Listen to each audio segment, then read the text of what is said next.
We solved 4 sums in the previous 2 parts and got the following answers. 0.3 with a bar over 3 as 3 by 9, 0.75 with a bar over 5 as 68 by 90, and 0.352 with a bar over 352 as 352 by 999. And the last one was 0.2394 with a bar over 94 as 2371 by 9900. What we did was convert the decimals to the rational number form P by Q. But the procedure we used was very long and arduous, which made it time-consuming and boring. Let's look at a shortcut, a quicker way to solve it. First, let's classify the decimal numbers into simple or mixed recurring decimal numbers. The first decimal is simple since all the digits after the decimal point are repeated. Even this number is simple since 352 is repeated after the decimal point. They are also called pure recurring decimals. In the second example, the bar lies above the number 5 and the digit 7 is not repeated. So it's a mixed recurring decimal. In this example too, only 94 is repeated and not 23.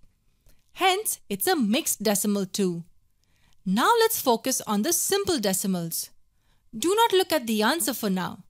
The denominator of the fraction will have as many 9s as the number of recurring digits. Here, we have just one digit that is recurring, it's 3. So the denominator will be 9. And finding the numerator is even more simple. We write the number without a decimal or the bar. It will be 3. That's it. There's your answer. No equations, no subtraction, no variables, nothing. Let's understand it with another simple recurring decimal. The denominator will contain as many 9s as the number of recurring digits. Here, we have 3 recurring digits, 352.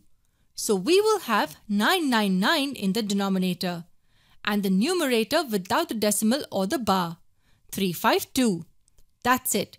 There's your answer. 352 by 999. Remember, for simple decimal numbers, the denominator will have as many 9s as the number of recurring digits and the numerator is written without the decimal point and the bar. Now let's get to mixed recurring decimals. This is a little tricky but very interesting. Again, the denominator contains as many 9s as the number of recurring digits. Here we have only one digit that's recurring, it's 5. So we write a 9 in the denominator.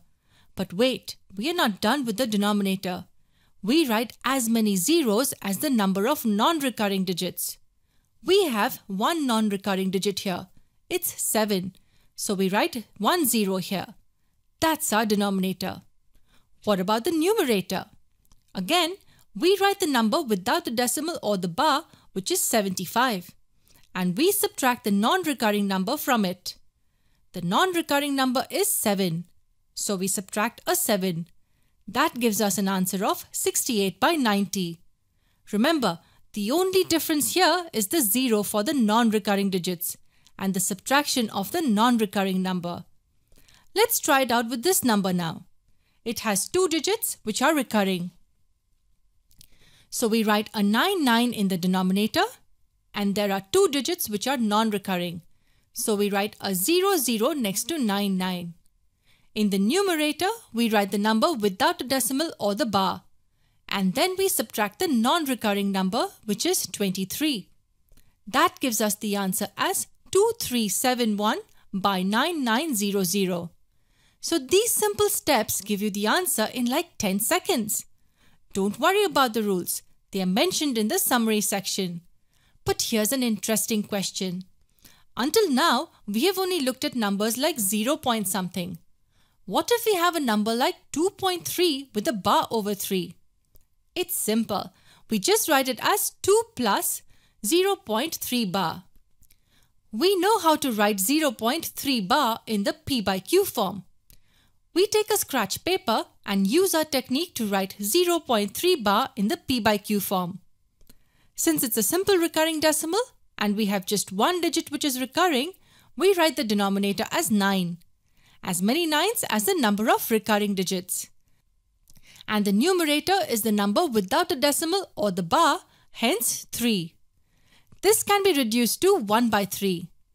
So this can be written as 2 plus 1 by 3, which is 2 1 by 3 in mixed fraction form, or 7 by 3 in the P by Q form.